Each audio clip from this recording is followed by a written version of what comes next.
Assalamualaikum warahmatullahi wabarakatuh. Eh, Perkenalkan, nama saya Nurdian Syaisun Baroka dan rekan saya Rizky Zulfikar. Kami di sini akan menjelaskan tentang algoritma naive Bayes sama algoritma Cannes Neighbor. Apa sih algoritma naive Bayes? Algoritma naive Bayes algoritma yang mempelajari probabilitas suatu objek dengan ciri-ciri tertentu yang termasuk dalam kelompok kelas tertentu.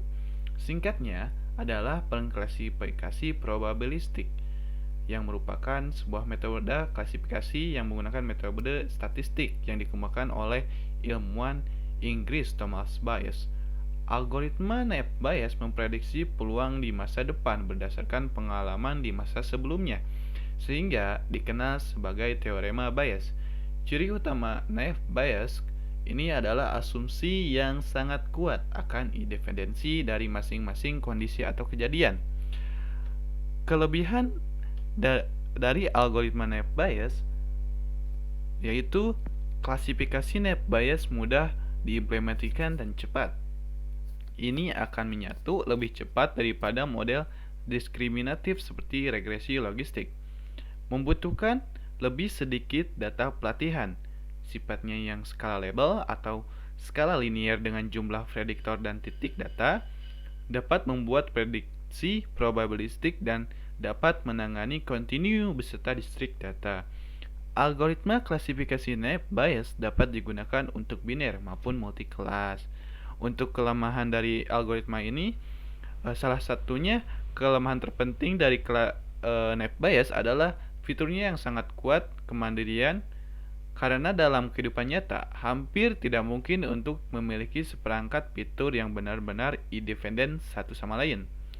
Masalah selanjutnya juga dengan klasifikasi naive Bayes, frekuensi 0 yang berarti bahwa jika variabel kategori memiliki kategori tetapi tidak diamati dalam data pelatihan set, maka model naive Bayes akan menetapkan probabilitas 0. Untuk itu, tidak dapat membuat prediksi.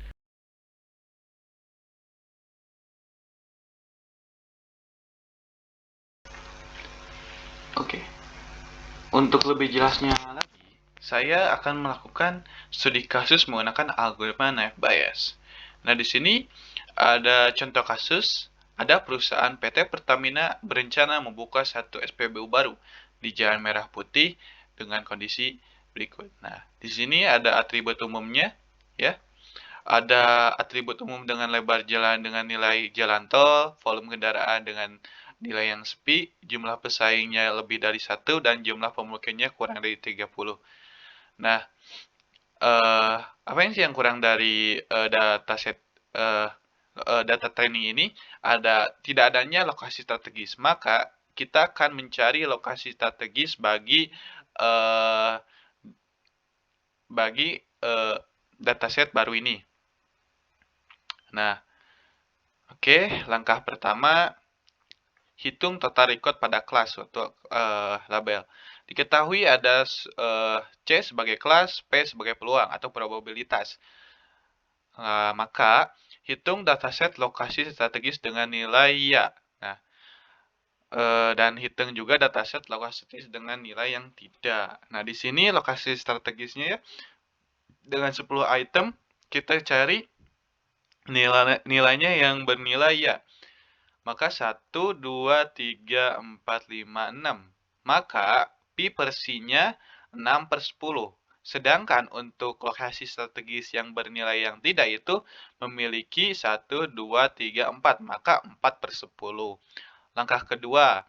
Untuk langkah kedua, hitung dataset lebar jalan tol yang memiliki lokasi strategis ya. Maka P persi sama dengan 2/6. Oke, kita lihat. Nah, lebar jalannya dengan nilainya jalan tol memiliki dua atribut dataset. Dengan lokasi strategis nilainya ya, maka di sininya 2/6. Untuk lokasi strategis yang tidak, untuk lebar jalan, tidak ada ya, karena nilai yang adanya cuma lokasi strategis yang bernilai ya. Maka di sininya 0/4. Lanjut ke langkah ketiga, hitung kendaraan dengan value sepi yang memiliki lokasi strategis dengan nilai ya. Nah, lalu hitung juga volume kendaraan dengan value sepi yang memiliki lokasi strategis dengan nilai yang tidak. Maka kita lihat di atribut umumnya dengan value yang sepi ada 1, 2, 3, 4. Untuk lokasi strategisnya yang bernilai ya cuma ada 1, maka di sininya P per C sama dengan 1/6. Untuk 1/6 ya. Untuk P per C yang lokasi strategisnya tidak ada 3. 1, 2, 3. Maka 3/4. Lanjut ke langkah 4. Hitung jumlah pesaing dengan nilai lebih dari 1 yang memiliki lokasi strategis ya. Dan juga hitung juga jumlah pesaing dengan value lebih dari 1 yang memiliki lokasi strategis tidak. Maka dari hasil dataset ini menghasilkan lokasi strategis jumlah pesaingnya lebih dari 1 lokasi strategisnya ya ada 1 dan jumlah pesaingnya lebih dari 1 dan lokasi strategisnya yang tidak itu juga 1. Maka di sini Pi per C-nya yang ya itu 1/6. Lalu yang tidak itu Pi per C-nya 1/4. Lanjut ke langkah kelima. Hitung jumlah pemukiman dengan nilai kurang dari 3.000 dengan lokasi strategis ya. Dan hitung juga jumlah pemukiman dengan value kurang dari 3.000 maaf, dengan lokasi strategis tidak. Nah, kita lihat di jumlah pemukiman ini 1, 2, 3, yang nilai 3.000 ya. 1, 2, 3, 4, 5, 6. Ada 6. Lalu kita pisahkan dengan lokasi strategisnya yang tidak sama yang ya. Untuk lokasi strategis yang tidak ada 1, 2, 3, dan 4. Maka di sininya P per C-nya 4/4. Nah, untuk yang ya ada 2, jadi 2/6 ya. Harusnya ya kan 2/6. Nah, di sini kita kalikan nilai dari lokasi strategis, lebar jalan, volume kendaraan, jumlah pesaing, jumlah pemukiman ini dikalikan yang P per I-nya sama P per tidaknya. Nah, di sini 6/10 kali 2/6 kali 1/6 dengan nilainya yang 0,00185/1/9. Nah, ini nilai dari ya. Untuk yang P per tidak itu hasilnya kan 0. Kenapa 0? Di sini ada 0/4. Karena 4 kali per 10, 10 dikali 0/4 kan hasilnya 0. Sampai ke sini juga pasti 0. Maka dataset yang baru ini bernilai lokasi strategisnya ya. Karena keterangannya bandingkan hasil antara P ya dan P tidak, mana yang lebih besar. Yang lebih besar ada P nilainya P per ya. Yang punya 0,185/19. Nah, maka jawabannya ya. Begitu saja penjelasannya. Mohon maaf jika ada kekurangan. Terima kasih.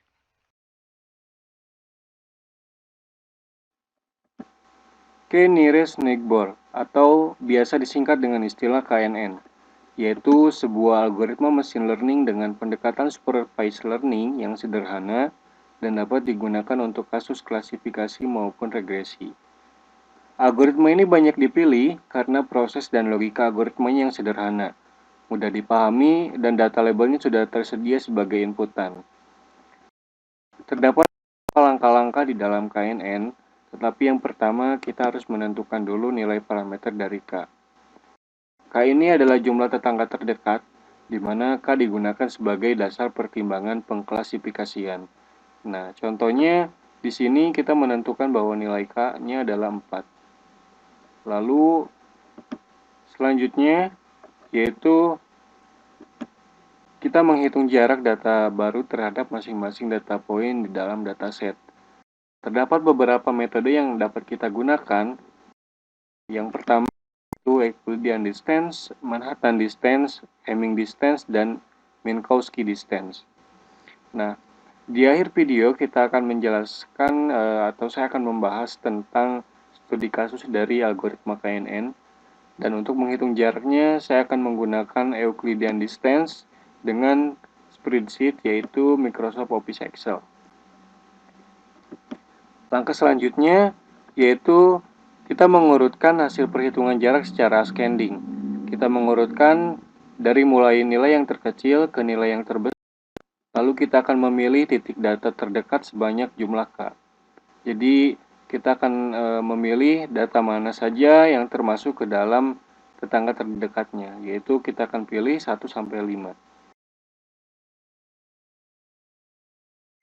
Selanjutnya yaitu kita akan mengklasifikasikan kelas berdasarkan data yang termasuk ke dalam tetangganya. Jadi dari dalam kelima data tersebut, misalnya contoh di sini K-nya adalah 5, lalu di sini terdapat data poin dengan titik warna merah, dia sebanyak 2. Nah, contoh kita masukkan dia ke dalam kelas A, lalu untuk yang biru kita masukkan dia ke dalam kelas B. Nah, kita langsung masuk saja ke dalam studi kasusnya. Jadi di sini jika terdapat 20 data sampel yang kita gunakan sebagai basis pengetahuan untuk mengetahui status gizi berdasarkan tinggi badan, berat badan, nilai lemak, tekanan darah sistolik dan diastolik, detak jantung, lingkar lengan atas dan bawah, lingkar perut dan lingkar pinggang seperti pada tabel berikut. Nah, ini adalah data sampelnya ya, atau data setnya. Lalu ini adalah data barunya. Nah, jadi kita akan mencari status gizi berdasarkan data baru ini. Nah, jadi kita langsung masuk ke penyelesaiannya.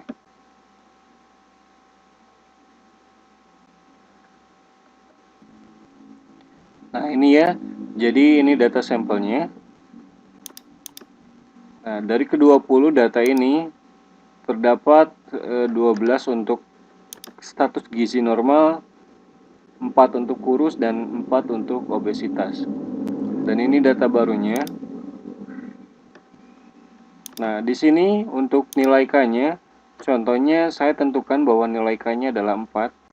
Lalu kita akan langsung masuk ke dalam langkah yang kedua. Kita akan menghitung jaraknya menggunakan metode Euclidean distance. Kita bisa menggunakan formula lalu di dalamnya kita masukkan bisa kita masukkan sum atau kita tambahkan manual di dalamnya.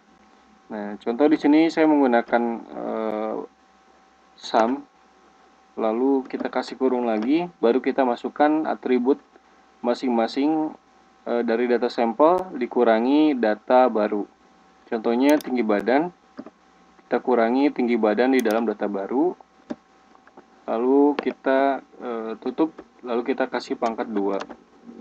Kita kasih koma, kita kasih kurung lagi, lalu kita masukkan untuk yang berat badan, data sampel dikurangi berat badan data baru.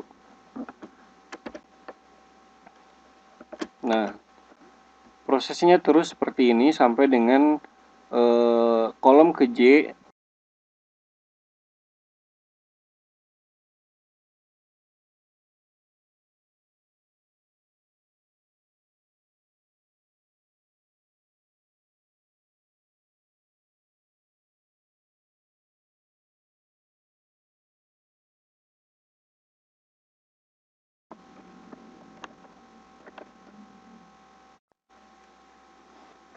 Nah, jadi seperti ini ya. Jadi kita kasih kurung. Nah, setelah itu sebelum kita enter, kita kunci dulu untuk atribut dari data barunya. Nah, ini ya untuk baris yang 28 kita kunci seperti ini.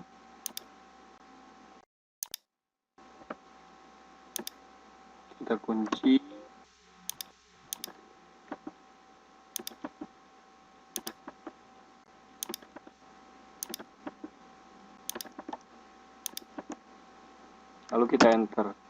Nah, hasilnya adalah 18,62.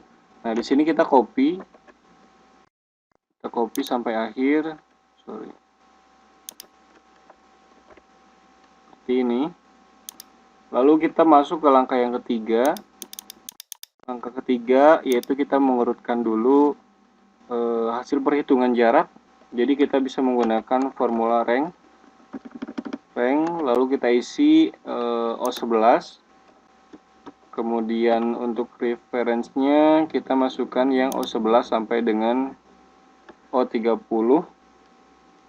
Lalu kita kasih koma, lalu kita masukkan angka 1 karena kita mau mengurutkan berdasarkan ascending ya, dari yang terkecil ke yang terbesar. Terus kita tutup. Untuk di dalam range-nya kita blok dulu, terus kita kunci supaya tidak berubah ya. Blok. Nah, seperti ini. Lalu kita tekan enter. Nah, selanjutnya kita copy sampai ke bawah. Nah, kemudian kita masuk ke langkah yang keduanya ya. Di langkah yang ketiga, kita akan menggunakan rumus dari if. Kita masukkan di P11. Lalu jika P11 itu dia kurang dari atau sama dengan 4, maka kita isi dengan label ya. Artinya jika dia kurang dari 4 atau sama dengan 4, dia termasuk ke dalam tetangga terdekatnya. Tetapi jika lebih, maka dia tidak termasuk ya. Jadi kita kasih label tidak. Seperti ini. Lalu kita copy ke bawah. Nah, selanjutnya untuk status gizi, di sini kita akan print status gizi yang termasuk ke dalam tetangga terdekatnya, yaitu 1 sampai 4 ya. Jadi di sini kita print, kita menggunakan rumus if. Jika dia termasuk ke dalam tetangga terdekatnya, jika Q11 berarti jika Q11 dia bernilai ya, maka kita print status gizinya.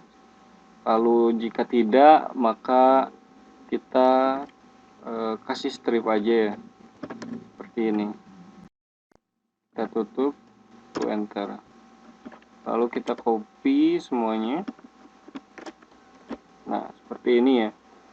Nah, kita sudah selesai menyelesaikan langkah 1 sampai 4. Nah, kita coba kasih warna yang berbeda ya untuk setiap kelasnya.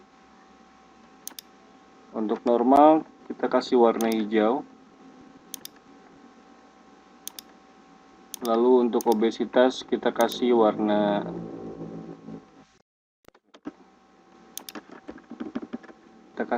orange. Nah, seperti ini. Jadi setelah dilakukan dari langkah 1 ke sampai langkah keempat, kita ambil mayoritasnya yang masuk ke dalam tetangga terdekatnya itu, bahwa data baru ini dia masuk ke dalam kelas normal ya. Karena di sini terdapat 3 kelas normal dan 1 kelas obesitas. Jadi data baru ini dia diklasifikasikan termasuk ke dalam kelas normal.